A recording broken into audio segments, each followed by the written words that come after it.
My husband Gustav is going to get our house when his father passes away. He's also set to inherit $10 million and take over as the director of the family business. When we found out there was a lawyer present for the inheritance meeting, Lena, Gustav's sister-in-law, couldn't contain her happiness. She strolled into the living room with an air of ownership, as if the house already belonged to her. Lena, who was always impatient, constantly asking about the inheritance and when it would be settled, must have been eagerly awaiting this moment. Instead of paying attention to me, she went straight to the lawyer. In the past, I might have scolded her for ignoring me, but this time, I was too intrigued to see what she would say next. To my surprise, Lena's remarks were even more greedy than I anticipated. I couldn't help but burst into laughter, clutching my stomach. The lawyer, clearly taken aback, looked bewildered as I continued to laugh at Lena's audacity. Of course, Lena didn't find it funny and shot me a cold look. Do you really think you're entitled to your father-in-law's inheritance? I chuckled at Lena's obsession with money and her arrogant attitude. Pointing to Gustav, who had just arrived, she insisted, "The right to inherit belongs to my husband, Gustav." I took a deep breath, prepared to enlighten her with the truth. Let me introduce myself. I'm Ingrid, 60 years old. I've been a full-time homemaker, supporting my husband, Oscar, who is a doctor. Even after becoming a director, he never retired and continued working tirelessly. Gustav grew up seeing his father's dedication and chose to follow in his footsteps. I believe Oscar lived a happy and fulfilling life, passionate about his work until he passed away at the age of 63, possibly due to overwork.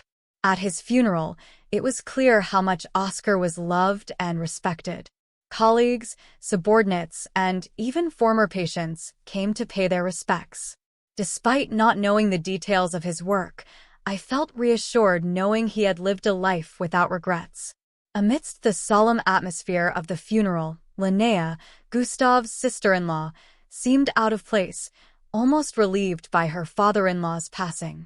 Overhearing her conversation with relatives, it became evident that she was more concerned about her inheritance than mourning Oscar's death. Despite being in the midst of a funeral, Lena's restlessness and apparent excitement about the inheritance were unsettling. It seemed she was unaware that daughters-in-law might not have inheritance rights. Gustav, noticing her behavior, apologized to me with a guilty expression. "Mom, I'm really sorry." Gustav's voice was filled with frustration. No matter how many times I tell her, Lena just won't listen. "It's not your fault, Gustav," I reassured him. "But if you feel that way, could you firmly warn her? There are a lot of people attending this event." I had noticed Lena's behavior long before Gustav mentioned it. I remembered her unacceptable attitude vividly. When I was busy with my husband's funeral arrangements, Lena came to the house, but she didn't lend a hand. Worse still, she didn't offer any words of comfort or sympathy. Instead, she kept bringing up money matters, asking about my husband's inheritance. "Your husband had quite an inheritance, right? How much was it? Even if you're his wife, it's his inheritance, so don't waste it, okay?" Her words cut deep, leaving me feeling angry and disheartened. Lena always seemed to look down on me, making sarcastic remarks. I couldn't understand why she harbored such dislike towards me. Her comments about other people's wealth only added to my distress. My son, Gustav, followed in his father's footsteps and became a doctor. While Gustav's income was decent, Lena was always fixated on money. She'd often call me, expressing concerns about our financial future and hinting at wanting financial assistance. This strained our relationship. I used to overlook Lena's behavior, but her fixation on my husband's inheritance was the last straw. Gustav's income was unpredictable, and we couldn't afford luxuries. Lena's suggestion that I should work to ease our financial burden was both hurtful and unrealistic. Despite my efforts to advise her, Linnea's attitude towards me only grew worse. Our conversations became increasingly heated, and she didn't hesitate to belittle Gustav, her own husband, just to put me down. In Linnea's eyes, I was her mother-in-law, but we were also family. I couldn't bear to see her treat family members with such disrespect. I tried to remind her that my comfortable life was thanks to my husband's hard work and that she should support her husband in the same way. But Linnea brushed off my words, focusing only on her desires. She seemed oblivious to anyone else's feelings. Her self-centered behavior extended to the inheritance proceedings, where she continued to act poorly, despite the solemn occasion. Even after the funeral, she couldn't stop asking about the inheritance, as if it were a casual topic of conversation.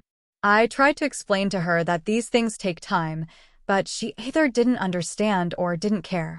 Linnea's relentless pressure only added to my stress during an already difficult time. Every time Linnea sees me, it's as if she forgets everything I've told her. I've reminded her countless times that she has no claim to the inheritance, but it seems like the message just doesn't sink in.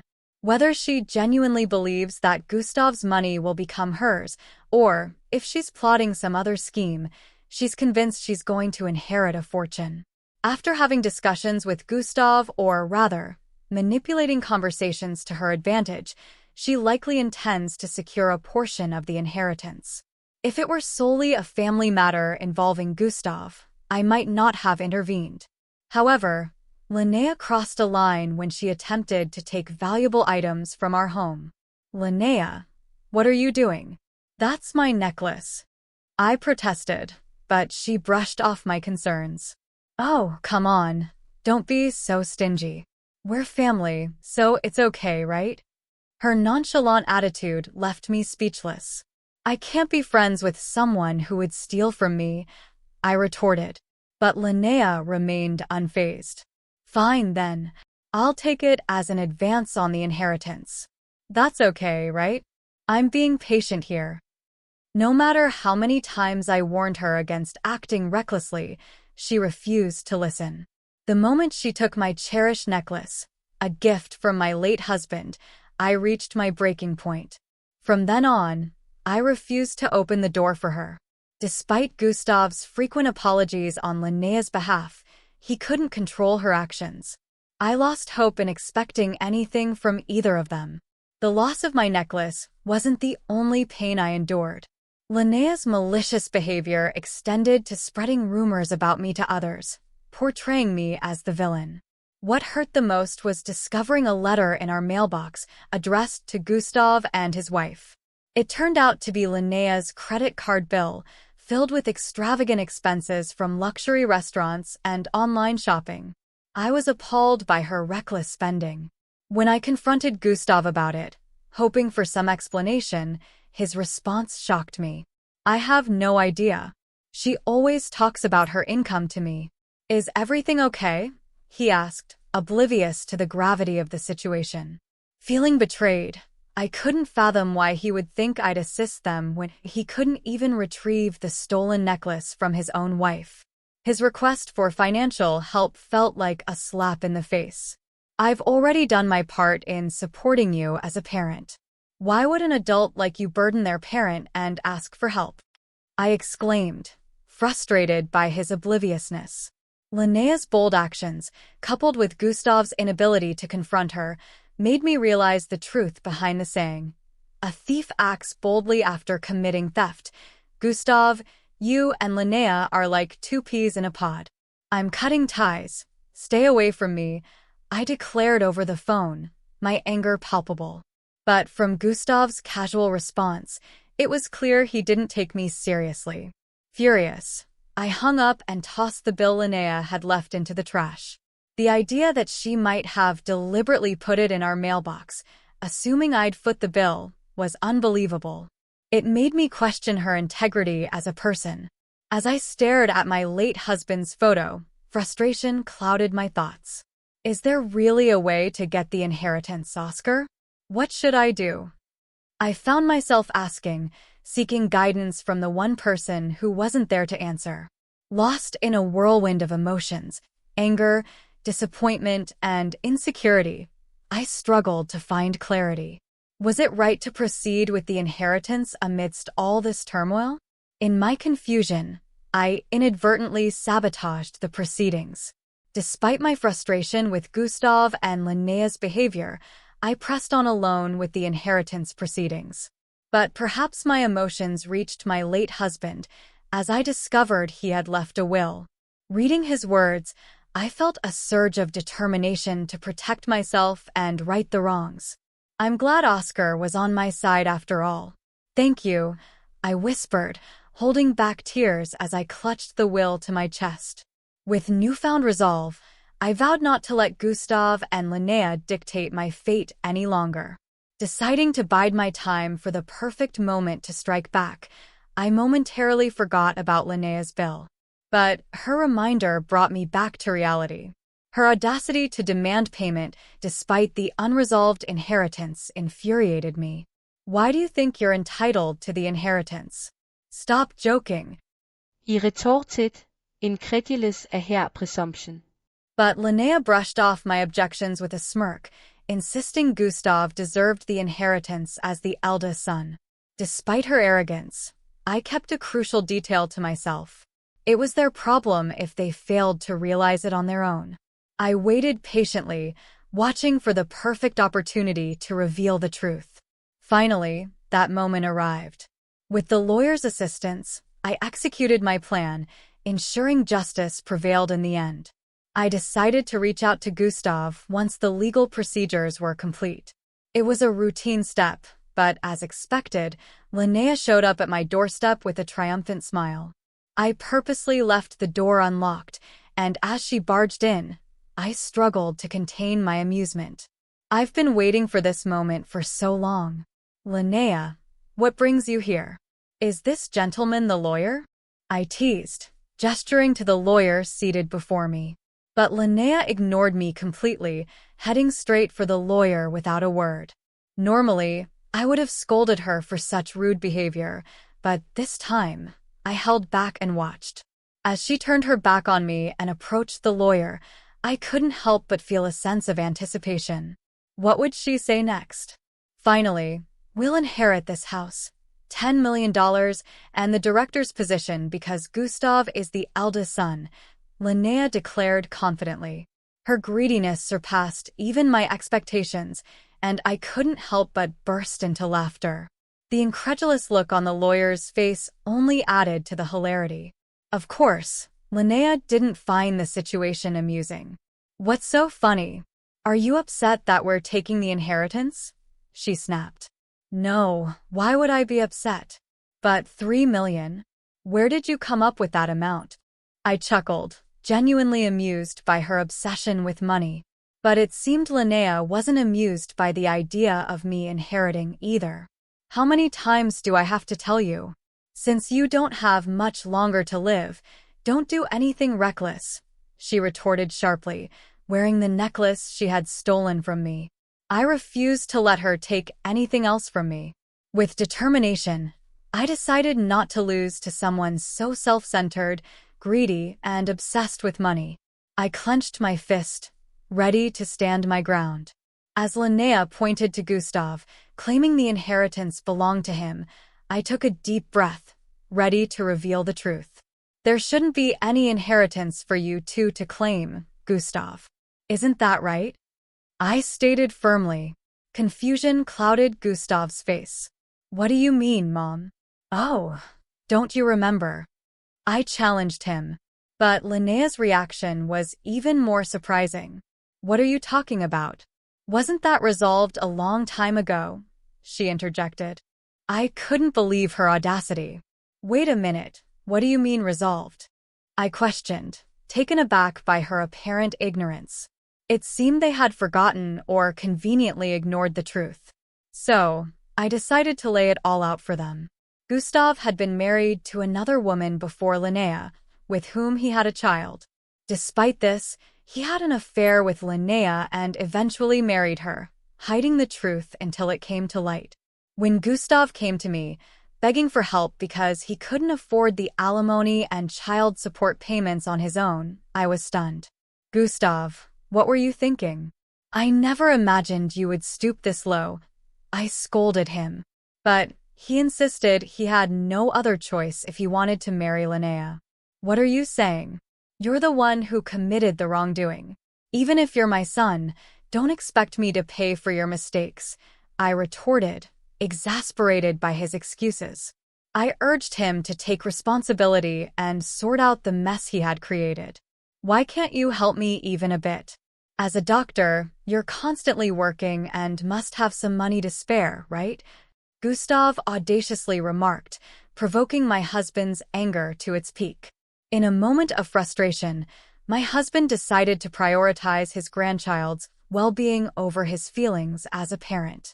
Fine, I'll pay on your behalf. There's no need for my grandchild to suffer because of a terrible father like you, my husband declared sternly, leaving Gustav stunned by his decision. And to make his point clear, he vowed not to support Gustav in any way from that moment on and denied him any inheritance. Gustav probably thought my husband's words were just a passing outburst, but my husband was resolute in his decision. He believed that someone who abandoned their family didn't deserve to be celebrated or supported, so he didn't attend Gustav's wedding nor offered any assistance. Let it go. In the future, you'll rely on us for care, right? We're family, so try to compromise a bit, Gustav pleaded, but my husband remained firm. Knowing that Gustav had previously mentioned the need for future care and support, my husband made sure it was explicitly stated in his will that everything should go to me and our grandchild, with nothing for Gustav and his wife. During the funeral proceedings, the lawyer revealed the contents of the will, shocking Gustav and his wife. I couldn't resist adding insult to injury when I addressed Lena, who had previously taken items from our house claiming it was an advance on the inheritance. Oh, by the way, Lena, since you understood the contents of the will, you have no rights. So, of course, give it back, I demanded, pointing to the necklace she wore that day. Her reaction was one of discontent, and she threw the necklace back at me, unable to say anything reckless with the lawyer present. Confused and disappointed, she couldn't comprehend why she wasn't entitled to her father-in-law's inheritance after all. When Lena tried to justify her actions by saying that being plundered made her more attractive and that marrying Gustav, who already had a family, was inevitable, I couldn't believe her audacity. I remembered feeling furious at her attitude at the time. I used to think Gustav was deceived by such a terrible woman, but now I realize they are a perfectly matched couple. Lena was desperate for the inheritance, whether it was the hospital or the house. In the end, she clung to the lawyer, asking, "Then what can I get?" But the lawyer, who my husband had contracted, remained calm and repeatedly explained the contents of the will, stating that they had no inheritance rights. This is unbelievable. I don't believe it. It must be a mistake. Lena protested. But no matter how much she fussed, nothing would change. The lawyer's calm demeanor seemed to aggravate her even more. She stormed out of the house, red-faced and frustrated. Watching her leave with Gustav, I quietly pumped my fist in triumph. After that, she never contacted me or visited the house again, and the inheritance procedures were completed smoothly. I was worried they might confront Gustav's ex-wife, who had a grandchild, but Gustav, who didn't even pay child support, didn't know her contact details, so there seemed to be no issues. And Gustav and Lena, who didn't get any inheritance, seemed to be having a big quarrel. She told Gustav, "I married you thinking I would get a big inheritance from your father, and they're apparently on the brink of divorce," I heard through the grapevine. There's a saying, "End of money, end of love," which fits them perfectly. I only received one contact from Gustav, saying, "Give me the money or house you inherited," but I naturally ignored it. "Don't talk nonsense while you're awake," I exclaimed and hung up the phone. I sighed, wondering where I went wrong in raising my son. But there was also good news. A letter arrived from Gustav's ex-wife, stating that the inheritance procedures were completed. Along with an update, there was a photo of my cute grandchild and words of gratitude. "Thank you for being such wonderful grandparents," the letter said. "They're living very happily now. The grandchild my husband had been concerned about until the end is growing up healthy and living happily with her new father." There was also a lovely family photo in the letter. Although I felt guilt as a parent, my mood brightened and my heart warmed. I was very happy and immediately read the letter in front of my husband's altar to report to him.